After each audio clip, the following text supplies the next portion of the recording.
Hello बच्चों, तो आज 5 पैक 4 में हम लोग मोल के कंसेप्ट को आगे बढ़ाएंगे। तो चलो आज हम लोग क्या सबसे पहले इंपॉर्टेंट इंफॉर्मेशन, हमेशा 5 पैक से अगर जो भी तुमको कंटेंट या मटेरियल चाहिए या डीपीपी चाहिए या 5 पैक का जो पीडीएफ है वो इस टेलीग्राम चैनल में तुम्हें मिल जाएगा। अच्छा, अब देखो आज मोल में हम लोग क्या क्या रिवाइज करने वाले हैं। एक तो density of the gaseous mixture, दूसरा एम्पिरिकल मॉलिक्यूलर फॉर्मूला और मिनिमम मॉलिक्यूलर वेट। तो चलो सबसे पहले हम लोग देखने वाले हैं डेंसिटी ऑफ गैसेस मिक्सचर। तो अगर मान लो कभी भी तुम्हारे पास एक कंटेनर है और उसके अंदर कई गैसेस है, O2 है, N2 है, H2 है, और उस पूरे के पूरे जो कंटेनर है उसका उस मिक्सचर का डेंसिटी हमें चाहिए। और ये किसके लिए चाहिए? हमें गैस के लिए। तो मैंने तुम्हें एक बात बताई थी कि density is equal to mass by volume. Mainly हम लोग किसके लिए लगाते हैं? सॉलिड और लिक्विड के लिए। जब भी सवाल सॉल्व करना हो ये दिमाग में लाना है। लेकिन अगर मान लो गैस के लिए हमें डेंसिटी ऑफ मिक्सचर लगाना है तो हमें एक फॉर्मूला याद रखना है। डेरिवेशन इतना इंपॉर्टेंट नहीं है सवाल सॉल्व करने के लिए। वो क्या है? Pm is equal to rho R T. P क्या होता है? P is the total pressure of gas. Gas का टोटल प्रेशर होता है, जितनी भी गैस है उनका total pressure. Capital M is the average molar mass of mixture. इसको हमें याद रखना है। इसको हमने पहले फॉर्मूले से निकाला था। किससे?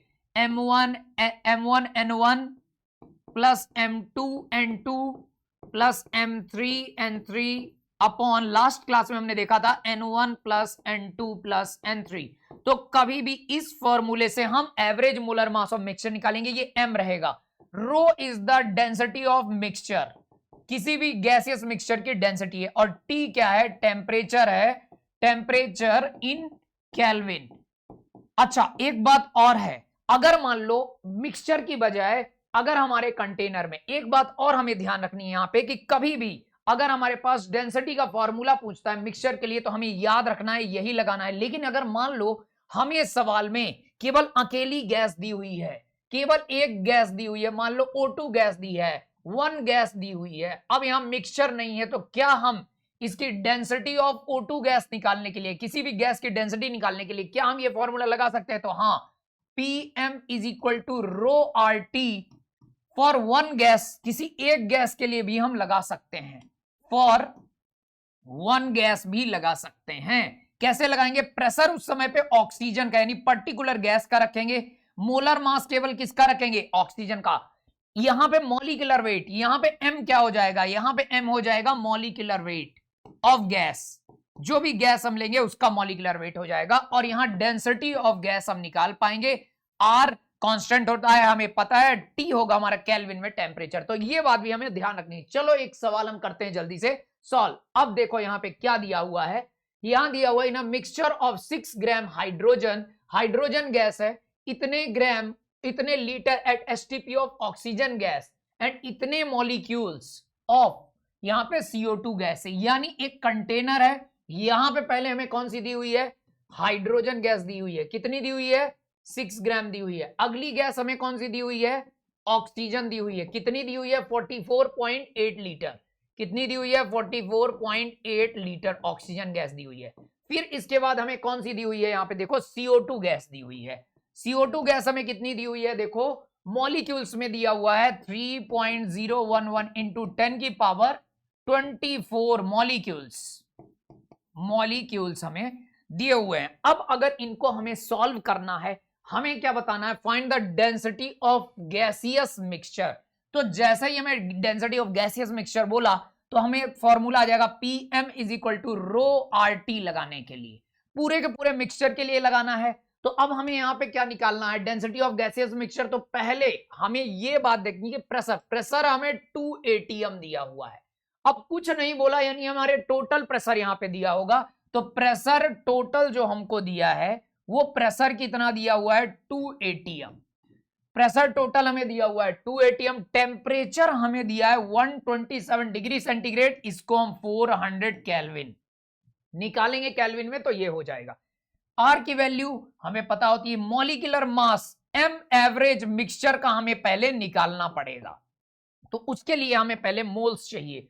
देखो हम जल्दी जल्दी मोल्स निकालेंगे तो यहां मोल्स ऑफ N1 मैं बोल देता हूं हाइड्रोजन का मोल। अगर मैं N1 बोलूं ना हाइड्रोजन के मोल को तो कितना आ जाएगा 3 आ जाएगा मोल। यहां से मॉलिक्यूलर मास का हम डिवाइड कर रहे हैं। अच्छा N2 अगर ऑक्सीजन के मोल को बोलूं तो इसमें 22.4 का डिवाइड कर देंगे, हमने मोल मैप में सीखा हुआ है, तो ये कितना आ जाएगा 2 मोल्स आ जाएगा। अच्छा अगर यहां मॉलिक्यूल दिए हैं तो डिवाइड बाय Na कर देंगे तो N3 इसके मोल्स हमें कितने आ जाएंगे, देखो 5 मोल्स आ जाएंगे। Na का डिवाइड करेंगे 5 मोल्स आ जाएंगे। तो मोलर मास एवरेज जब हम निकालेंगे तो फॉर्मूला लगेगा M1 N1 plus M2 N2 plus M3 N3 divided by हम क्या करने वाले हैं N1 plus N2 plus N3 ये करने वाले हैं। अब यहां पे देखो M1 मॉलिक्यूलर वेट कितना होगा हाइड्रोजन का 2 इंटू मोल कितना हुआ है 3 प्लस दूसरे वाले का molecular weight 32 into moles 2 plus यहां पे देखोगे CO2 का molecular weight 44 into moles 4 divided by हम सभी के मोल्स को जोड़ देंगे 5 2 7 3 10। तो यहां से हमारे पास M average molar mass calculate होके आएगा। अच्छा जब हमारे पास एवरेज मोलर मास कैलकुलेट होके आ जाएगा तो अब उसे हम इस फॉर्मूले में रखने वाले हैं। तो चलो अब हम इस फॉर्मूले में रखते हैं। तो देखो यहां पे हम जब टोटल इसको निकालेंगे तो ये आ जाएगा 290/10 और ये कैंसिल हो गया तो ये आ गया 29। अब 29 ग्राम हमारे पास एवरेज मोलर मास आ गया। अब हम पी में रखेंगे, पी कितना रखेंगे 2 इंटू मोलर मास कितना रख देंगे 29 इज इक्वल टू, अब यहां एवरेज मोलर मास हमने रख दिया। अब यहां पे हम वैल्यूज रख के PM is equal to rho RT लगा रहे हैं तो डेंसिटी ऑफ मिक्सचर तो हमें निकालनी इंटू आर की वैल्यू 1/12 इंटू 400। अब इसको जब हम सॉल्व करेंगे तो यहां पे देखो डेंसिटी ऑफ मिक्सचर हमें, तो ये देखो यहां पे तुम देखोगे डेंसिटी आ जाएगी 1.74 के समथिंग, ये ग्राम पर। यहां पे तुम्हें ध्यान रखना है कि यहां पे जो डेंसिटी आएगी पीवी इक्वल टू एनआरटी से ग्राम पर लीटर में आएगी क्योंकि वॉल्यूम हमें लीटर में मिलेगा। तो ध्यान रखना यूनिट भी हमें ध्यान रखनी है, यहां ग्राम पर लीटर रहेगी। तो इस तरीके से हमारा यह सवाल होता है सॉल्व। अब आगे हम बढ़ते हैं अगले कंसेप्ट पे। तो अगला कंसेप्ट जो हमारा यहां पे आने वाला है that is empirical and molecular formula. अच्छा कोई भी मॉलिक्यूल का रियल एग्जिस्टेंस होता है, लेकिन अगर मैं बोलूं कि C2H6 है या मैं बोलूं C2H H4 है तो ये मॉलिक्यूल्स है, इसको हम बोलते हैं इथेन। इथेन मॉलिक्यूल बोलते हैं, ये गैस में होता है, ये होता है इथीन, ये भी एग्जिस्ट करता है। लेकिन अब इनके जो फॉर्मूले होते हैं इनको हम बोलते हैं मॉलिक्यूलर फॉर्मूला, इनके फॉर्मूले को हम मॉलिक्यूलर फॉर्मूला बोलते हैं। लेकिन ये एम्पिरिकल फॉर्मूला क्या होता है और इनका क्या यूज है तो आओ देखते हैं। तो कभी भी याद रखोगे कि अगर मान लो हमारे पास कोई भी मॉलिक्यूलर फॉर्मूला जैसे यहां पे दिया हुआ है, अब इसके एटम्स का अगर हम मिनिमम रेशियो निकाल दे, जैसे 2 1 जा 2 2 3 जा 6 तो C1H3 लिख दे तो ये रियल मॉलिक्यूल नहीं है, बट इसी के मल्टीपल है, इसी का मल्टीप्लाई करके, यानी अगर इस फॉर्मूले के एटॉमिसिटी में हम कितने का 2 का मल्टीप्लाई कर दे तो ये मॉलिक्यूल आएगा। तो इसको हम एम्पिरिकल बोलते हैं, एम्पिरिकल फॉर्मूला बोलते हैं, जबकि इसे मॉलिक्यूलर फॉर्मूला हम बोलते हैं। तो मॉलिक्यूलर फॉर्मूला जहां पे मॉलिक्यूल रियल एग्जिस्ट करता है, एम्पिरिकल फॉर्मूला उसका मिनिमम स्मॉलेस्ट एटॉमिक रेशियो। अच्छा दोनों में क्या रिलेशन होता है ये हमें याद रखना है कि अगर मॉलिक्यूलर फॉर्मूला निकालना है तो उसके एटॉमिसिटी में n का मल्टीप्लाई करेंगे। तो देखो अगर कभी भी molecular formula equal to n into empirical formula है तो n अगर हमें निकालना है, सवाल में मेन मकसद होता है n का पता करना, तो n is equal to molecular wait.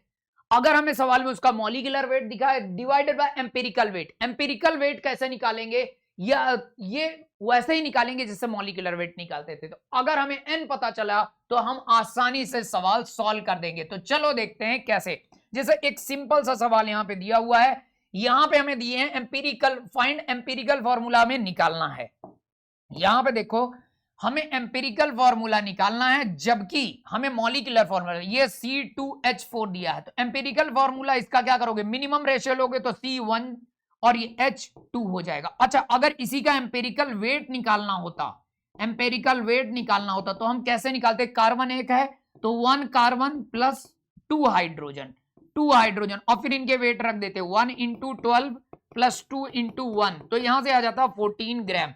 ऐसे हम कभी भी एम्पिरिकल वेट निकालते हैं। अच्छा अगर ये दिया हुआ तो अब इसका आसानी से एम्पिरिकल फॉर्मूला तुम निकाल सकते हो 6 1 जा तो C1H, ये H है तो H2 और O1 ये आ जाएगा। इस तरीके से कभी भी एम्पिरिकल फॉर्मूला का क्या मतलब है ये समझ में आता है। अब देखो कभी भी अगर तुम्हारे पास एक स्टैंडर्ड क्वेश्चन आता है एम्पिरिकल फॉर्मूला और मॉलिक्यूलर फॉर्मूला सॉल्व करने का, तो कैसा सवाल होगा और उसमें क्या अप्रोच लगाएंगे ये समझते हैं। तो देखो हमें दिया हुआ है कि एक ऑर्गेनिक कंपाउंड है, कोई भी कंपाउंड दिया होगा और उसके एटम्स के बारे में हमें हमेशा बोल देगा कि उसमें CHO एटम्स है, जिसमें कार्बन का हमें परसेंटेज दे देगा, हाइड्रोजन का हमें परसेंटेज दे देगा और ऑक्सीजन का हमें परसेंटेज, यानी सभी का परसेंटेज उसमें दे देगा।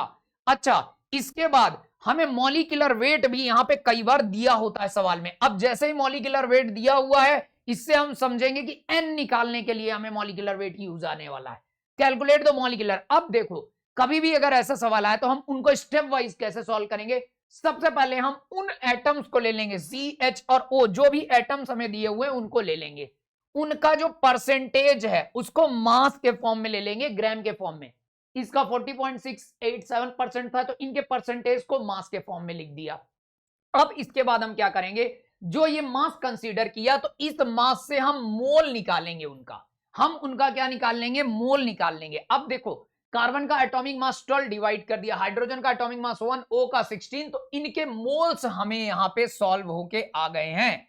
अब ये जो मोल की वैल्यूज आई हैं इनमें से जो स्मॉलेस्ट वैल्यू होगी, इन वैल्यूज में से जो सबसे छोटी वैल्यू होगी, तो देखो सबसे छोटी ये वैल्यू है तो इसका हम डिवाइड करेंगे, डिवाइड सभी में कर देंगे, इसको करेंगे डिवाइड। तो देखो इसको मैंने इसमें भी डिवाइड किया, इसमें भी डिवाइड किया, इसमें भी डिवाइड किया। जब हम ऐसा करेंगे तो हमें एक इंटीग्रल या पॉइंट में लगभग एक रेशियो आ जाएगा। जैसे यहां लगभग ये 1 हो गया, ये नियरली एग्जैक्ट हम नहीं करेंगे, कई बार हमें यहां सोचना पड़ेगा, यहां प्रैक्टिस जरूरी है। ये 1.5 हो जाएगा और ये कितना हो जाएगा 1।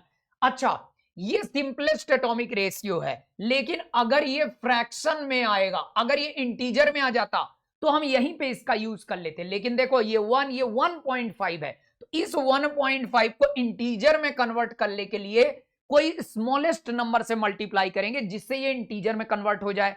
तो देखो वैसे तो ये 2 का मल्टीप्लाई करेंगे, हमें पता है ये 3 में कन्वर्ट होकर इंटीजर में आ जाएगा और सारी वैल्यू इंटीजर में आ जाएगी, तो मिनिमम वैल्यू 2 है, तो हम 2 का मल्टीप्लाई कर देंगे तो ये 2 1 जा 2, 2 1 जा 2 और ये 1.5 2 जा 3 और ये 1 into 2 जा 2, तो ये 2 3 2। अब ये जैसे ही हमें एक रेशियो मिला तो इनके रेशियो से हम बोल देंगे कि हमारा जो एम्पिरिकल फॉर्मूला है, एम्पिरिकल फॉर्मूला यहां पे आ जाएगा। और ये एम्पिरिकल फॉर्मूला क्या होगा, कौन कौन से एटम थे, सी में कितना हुआ 2, H में कितना होगा तुम देखोगे 3 और O में कितना होने वाला है 2, तो CH3O2, ये एम्पिरिकल फॉर्मूला आ गया। लेकिन हमें निकालना है मॉलिक्यूलर फॉर्मूला। अब हमें दिमाग में आना चाहिए सवाल में ये जो मॉलिक्यूलर वेट दिया है इसके थ्रू हम अगला काम क्या करने वाले हैं, देखो यहां से n निकालने वाले हैं। n इज इक्वल टू क्या होता है, molecular weight upon empirical weight, empirical weight. तो यहां से मॉलिक्यूलर वेट हमें 118 दिया हुआ है और एम्पिरिकल फॉर्मूला हमारे पास क्या आया था C2H3O2, तो हम यहां से लिखेंगे C3H2O, C3H2O2, C2H3O2, C2 यहां पे ये था C2H3O2, इसका वेट क्या हो जाएगा 2C plus 3H plus 2O, तो ये हो जाएगा 24 प्लस 3 प्लस ये 32, तो ये तुम्हारे पास तुम देखोगे 4 3 7 2 9 और ये 59 आ गया। अब इसको हम 59 को डिवाइड करेंगे तो यहां से आ जाएगा 2। तो अब जो मॉलिक्यूलर फॉर्मूला होता है that is n into empirical formula, तो यहां से देखोगे कि 2 इंटू एम्पिरिकल फॉर्मूला क्या था C2H3O2, तो आसानी से हमारे पास एटॉमिसिटी में मल्टीप्लाई करना है इसका C4H2 3 जा 6 O4, ये हमारा मॉलिक्यूलर फॉर्मूला आ जाएगा। तो कभी भी ये मेथड्स रहेंगे एम्पिरिकल और मॉलिक्यूलर फॉर्मूला के सवालों को सॉल्व करने के लिए। कई सवाल में कंसेप्ट घुमाए जाते हैं, इसमें सवाल अटैच है उनको करना है सॉल्व। चलो तो अब हम अगले कंसेप्ट में चलते हैं। लास्ट कंसेप्ट है मिनिमम मॉलिक्यूलर वेट। इसका क्या मतलब होता है, अगर मान लो तुम्हारे पास कोई कंपाउंड है A3BX C4। अब इस कंपाउंड में मैं बोलूं कि इसका अगर हमें मिनिमम मॉलिक्यूलर वेट चाहिए तो बताओ कि x की वैल्यू क्या होगी। तो तुम कहोगे कि यहां 3 एटम है A, B और C, A की एटॉमिसिटी फिक्स है, C की एटॉमिसिटी भी फिक्स है, लेकिन B की एटॉमिसिटी वेरिएबल है। तो अगर इस पूरे का मॉलिक्यूलर वेट कम से कम चाहिए तो x की वैल्यू क्या होनी चाहिए, कम होनी चाहिए। तो x की वैल्यू सबसे कम और इंटीजर क्या रहेगी, 1। तो कभी भी जब मिनिमम मॉलिक्यूलर वेट हमसे पूछा जाएगा तो हम याद रखेंगे कि किसी भी सब्सटेंस की जिसके बारे में हमें सवाल में पूछा गया उसकी एटॉमिसिटी हमें कितनी लेनी है, एटॉमिसिटी हमें कितनी लेनी है, यहां पे एटॉमिसिटी लेनी है कितनी, 1, अगर कभी भी मिनिमम मॉलिक्यूलर वेट दे दिया। अच्छा, और हमेशा अगर एक ये मॉलिक्यूल है, यह कंपाउंड दिया है और उसके अंदर ये उसका एक एटम है जो अननोन है, जिसकी हमें एटॉमिसिटी मिनिमम मॉलिक्यूलर वेट के लिए 1 लेनी है और उसे सॉल्व करना, तो हम यहां फॉर्मूला क्या यूज करेंगे, n molecule, mole of molecule is equal to mole of atom upon atomicity. जैसे मोल ऑफ मॉलिक्यूल हमारे पास क्या है, A3BXC4, तो हम लिखेंगे A3BXC4 is equal to mole atom, अगर हम एटम B ले रहे हैं तो mole of B atom divided by उसकी एटॉमिसिटी x, और x की वैल्यू 1 लेंगे कब, फॉर मिनिमम मॉलिक्यूलर वेट। अब देखो इसमें सवाल कैसे आते हैं, तो आओ देखते हैं हम इसके कुछ सवाल। पहला सवाल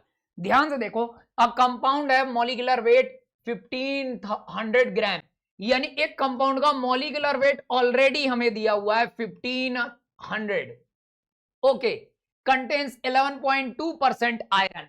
अब ये बोल रहा है कि इसके अंदर 11.2% आयरन प्रेजेंट है।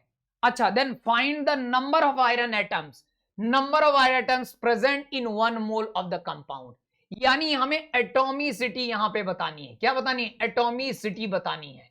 क्या इसने यहां पे minimum molecular wait language use की, नहीं करी, तो इसलिए हम एटॉमिसिटी यहां एटॉमिसिटी 1 नहीं ले सकते, और जब 1 नहीं ले सकते तो हमें इस सवाल में सॉल्व करने के लिए x लेके सॉल्व करना है। तो मान लिया x इसकी एटॉमिसिटी है। अब मॉलिक्यूलर वेट हमें 1500 दिया है। अब हमें हमेशा याद रखना है कि ये जो परसेंटेज दिया है इसका मतलब हम क्या निकालेंगे, 11.2 ग्राम में ले लेंगे अपॉन 100 ग्राम, इनको ग्राम में रेशियो ले लेंगे। इसके बाद ये 11.2 ग्राम Fe एटम का मास ले लेंगे और ये 100 ग्राम हम कंपाउंड ले लेंगे, कंपाउंड का मास।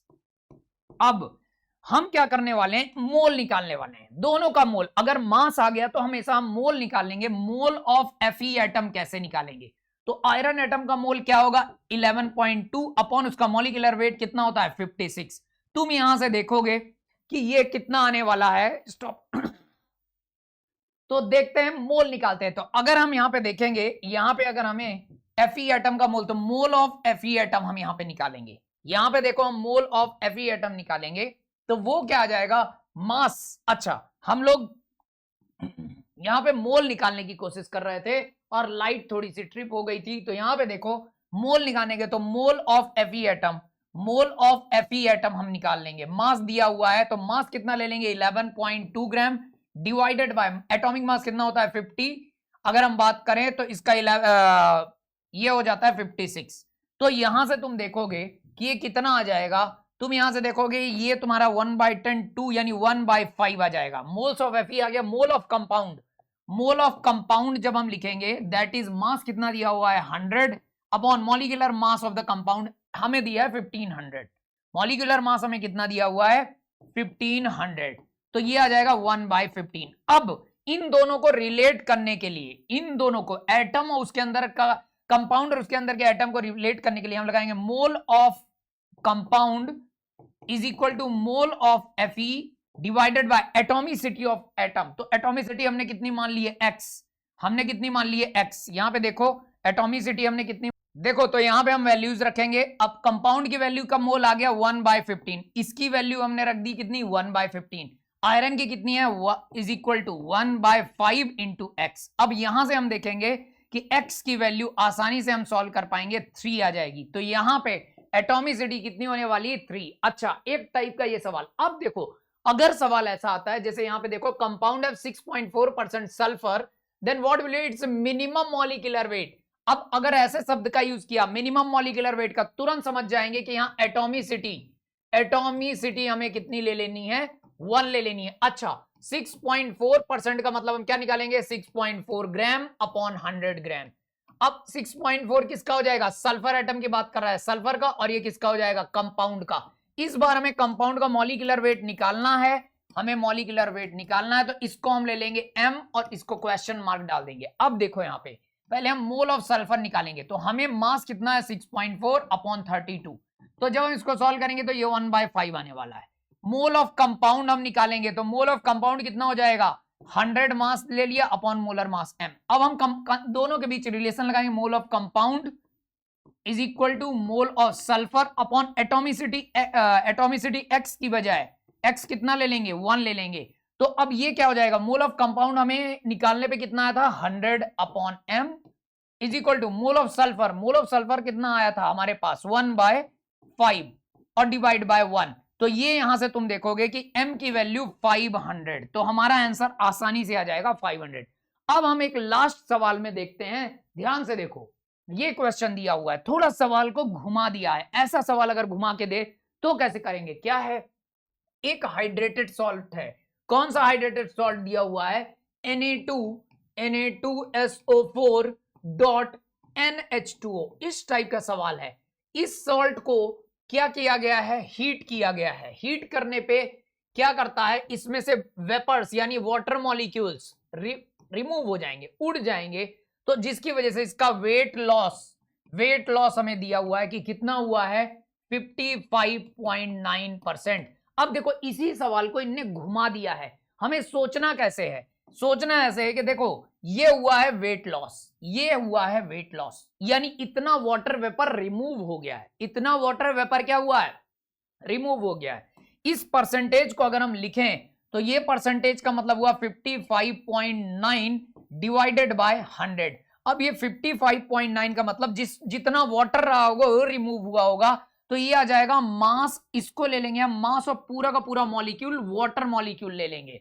अच्छा, और 100 क्या ले लेंगे, मास ऑफ सॉल्ट, कौन सा सॉल्ट की हम मास लेंगे, जो हमारे पास ये सॉल्ट प्रेजेंट है इसका मास हो जाएगा, पूरा सॉल्ट, हाइड्रेटेड सॉल्ट, किस फॉर्म में, हाइड्रेटेड, यानी जिसमें वाटर है। अब ऐसे सवाल को सॉल्व करने के लिए, n निकालने के लिए हम यहां पे रिलेशन क्या लगाने वाले हैं, यहां से देखो कंसेप्चुअली मैं तुम्हें बताऊंगा, ये पूरा का पूरा हाइड्रेटेड सॉल्ट कहलाएगा, हाइड्रेटेड सॉल्ट। तो हम यहां दिमाग लगाएंगे, mole of Na2SO4 dot NH2O, ये पूरा hydrated salt is equal to mole of H2O, जो वाटर वेपर रिमूव हो गया, डिवाइडेड बाय n, जो इसका ये वाली वैल्यू है n, उसको हमें जो नंबर ऑफ वाटर मॉलिक्यूल निकालने हैं n, ये इक्वेशन लगा के हम इस सवाल को आसानी से सॉल्व करेंगे। अब मैं इसकी टेक्निक बताता हूं, इसको तुम करना अपने से सॉल्व। क्या टेक्निक तुम्हें सोचनी है, यहां पे क्या दिमाग लगाना है, जो मैंने इंटरप्रिटेशन बताया है, अरे ये कहां चला गया, चलो देखते हैं। तो यहां पे तुम देखो क्या टेक्निक तुम्हें सोचनी है, यहां पे मैंने बोला कि ये हाइड्रेटेड सॉल्ट को हीट किया तो वाटर सारे उड़ जाएंगे, तो ये जो परसेंटेज है उसमें हम मास ऑफ H2O ले लेंगे, आगे हम मास ऑफ H2O लेंगे, इससे हम मोल ऑफ H2O निकाल लेंगे, कितना आएगा, मास ऑफ जो सॉल्ट दिया हुआ है इससे हम मोल ऑफ पूरा का पूरा salt hydrated Na2SO4 dot NH2O निकालेंगे। कैसे निकालेंगे मैं बता देता हूं, 100 अपॉन इस पूरे का मॉलिक्यूलर वेट, अब इसका मॉलिक्यूलर वेट आ जाएगा 46 और सल्फर का होता है 32 और इसका होता है 64, प्लस आगे इनको जोड़ दिया तो 10 12 6 3 9 6 15 162। तो ये जो मॉलिक्यूलर वेट आएगा तुमको ध्यान रखना है n के टर्म्स में आएगा, मोल ऑफ जी निकालोगे तो कितना 162 प्लस 18n, n के टर्म्स में आ जाएगा, ये हमारे पास मोल ऑफ ये कंपाउंड आ गया। अब यहां पे इसका मोल हम रख देंगे n के टर्म्स में, इसको यहां पे रख देंगे तो गेट वैल्यू ऑफ n। तो ऐसे टेक्निक लगा के हमें इसको करना पड़ता है सॉल्व। चलो तो आज हमने 5 पैक के इतने कंसेप्ट कवर किए हुए हैं और तुम्हें इसमें अटैच्ड क्वेश्चन है जो इसी टॉपिक से रिलेटेड है और वो सारे क्लास नोट्स के क्वेश्चन कवर्ड है, तो इस पीडीएफ में तुम्हें मिल जाएगी और ये पीडीएफ तुम्हें मिलेगा टेलीग्राम चैनल पे।